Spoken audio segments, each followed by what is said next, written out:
मुदाकरात्तमोदकं सदा विमुक्तिसाधकं कलाधरावतंसकं विलासिलोकरक्षकम् अनायकैकनायकं विनाशिते भदैत्यकं नताशुभाशुनाशकं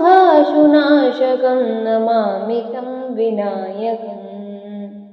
न तेतरादिभीकरं नमोदितात्मभास्करं न मत्सुरारिनिर्झरं नतादिकापदुर्धरं सुरेश्वरं निधीश्वरं गजेश्वरं गणेश्वरं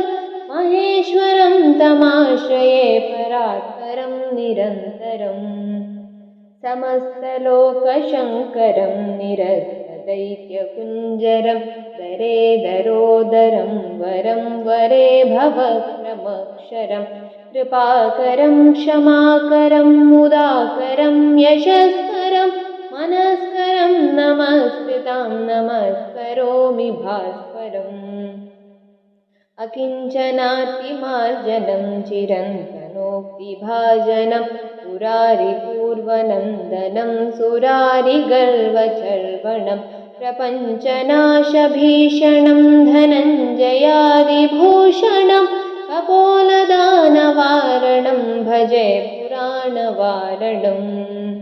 नितान्तकान्तदन्तकान्तिमन्तकान्तकात्मजम् अचिन्त्यरूपमन्तहीनमन्तरायकृन्तनं हृदन्तरे निरन्तरं वसन्तमेव योगिनां तमेकदन्तमेव संविचिन्तयामि सन्ततम्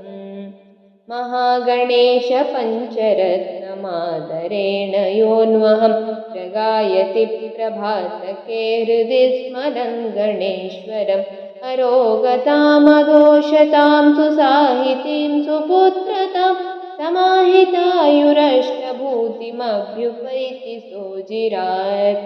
मुदाकरात्तमोदकं सदा विमुक्तिसाधकं कलाधरावतंसकं विलासिलोकरक्षकम् अनायकैकनायकं विनाशिते भदैत्यकं नताशुभाशुनाशकं नमामि तं विनायकं नमामि तं विनायकं नमामि तं विनायकम्